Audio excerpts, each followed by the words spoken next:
حفصة بنت عمرو بن الخطاب رضي الله عنهما هي إحدى أمهات المؤمنين وزوجة رسول الله صلى الله عليه وسلم.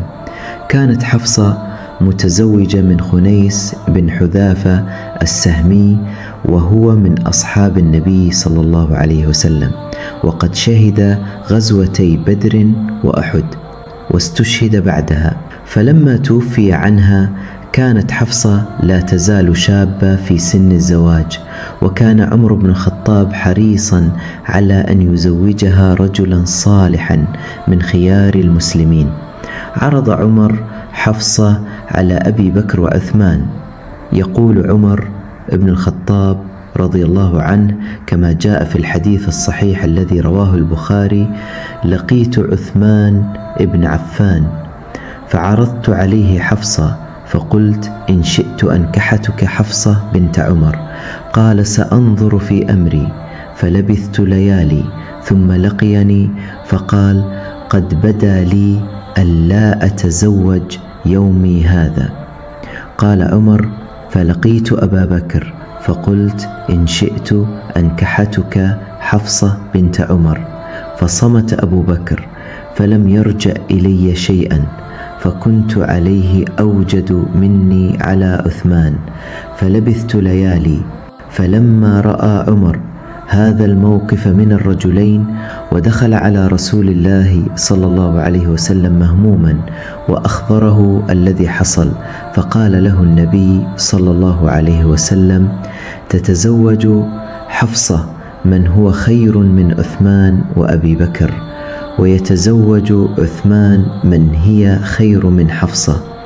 فتعجب عمر وسأل: ومن خير من أبي بكر وعثمان؟ فقال له رسول الله صلى الله عليه وسلم: أنا. وبالفعل تزوج رسول الله صلى الله عليه وسلم من حفصة بنت عمر، فصار بذلك المصطفى صهرا لعمر رضي الله عنه، وازدادت مكانة عمر في قلب النبي وأهل المدينة. وفي الوقت نفسه تزوج عثمان بن عفان من أم كلثوم بنت رسول الله صلى الله عليه وسلم بعد وفاة رقية، فلقب بعد ذلك بذو النورين لأنه تزوج 2 من بنات النبي صلى الله عليه وسلم. ثم يقول عمر: ثم خطبها رسول الله صلى الله عليه وسلم فأنكحتها إياه. فلقياني أبو بكر فقال: لعلك وجدت علي حين عرضت علي حفصة فلم أرجع إليك شيئا. فقلت: نعم.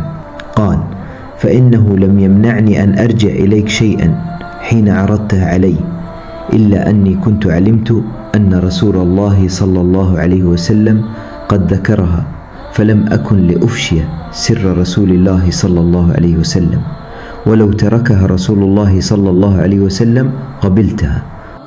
وهكذا يتبين من الحديث الصحيح أن عمر بن الخطاب بعد وفاة زوج حفصة ذهب أولا إلى عثمان بن عفان رضي الله عنه وعرض عليه زواج ابنته، فاعتذر عثمان بعد أن تريث قليلا، ثم عرضها عمر على أبي بكر الصديق رضي الله عنه، ولكنه لم يجب عمر بكلمة واحدة مما أغضب عمر.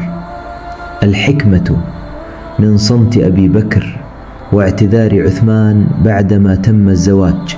التقى عمر بأبي بكر الصديق وعاتبه على عدم الرد، فأجابه أبو بكر موضحا: ما منعني أن أرجع إليك فيما عرضت، إلا أني كنت أعلم أن النبي صلى الله عليه وسلم قد ذكرها، فلم أكن لأفشي سر النبي، ولو تركها النبي لتزوجتها. وهذا يدل على الأمانة والحرص الشديد من الصحابة على حفظ أسرار رسول الله، وعلى أدبهم العالي وصدقهم، وبعدهم عن الغدر أو الخيانة حتى في أمور شخصية كالزواج.